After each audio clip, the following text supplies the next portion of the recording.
दख्खनच्या मातीचा हा जाज्वल्य इतिहास, राष्ट्रकुटांच्या शौर्याचा घुमतो आजही श्वास. सह्याद्रीच्या कड्या कड्यावर कोरले ज्यांचे नाव, असा हा राष्ट्रकूट साम्राज्याचा थाट आणि रुबाब.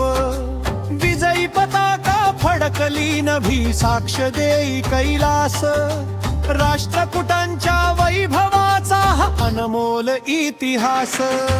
कळवे स्थापना आणि विस्तार, कळवे स्थापना आणि विस्तार, कळवे स्थापना आणि विस्तार. दंती दुर्गाच्या तलवारीने चालुक्यांना नमविले, मान्य ठेकाच्या सिंहासनी स्वराज्य गाजविले.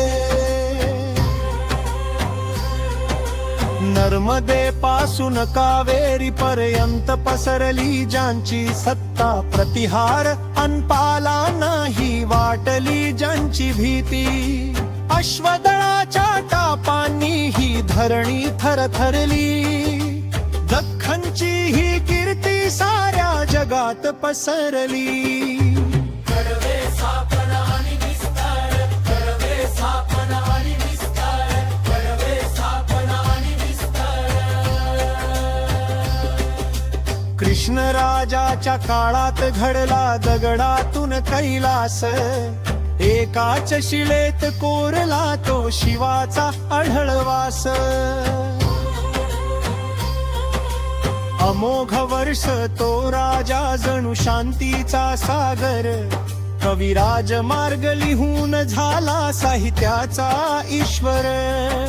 जैन असो वा हिंदू दिला धर्माला आश्रय, विद्येचा अन कलेचा हा सुवर्ण काळ अक्षय.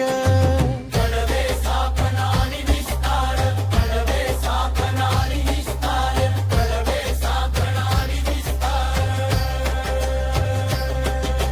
कानौजच्या मातीसाठी लढले हे वीर भारी, उत्तर दक्षिण सांधणारी ही सत्तालय भारी. ग्रामसभा अन विषय प्रशासन नीती होती नेटकी, शेतकरी अन व्यापारी नंदले सुखात राजवटी. सांस्कृतिक हा सेतू बांधला उत्तर दक्षिणेत, राष्ट्रकुटांची शान गाजली साऱ्या इतिहासात. कळवे स्थापना आणि विस्तार, कळवे स्थापना आणि विस्तार, कळवे स्थापना आणि विस्तार. शौर्य संस्कृती कला स्थापत्य यांचा हा संगम, सहिष्णुतेच्या विचारांचे फुलायचे इथं अंगण.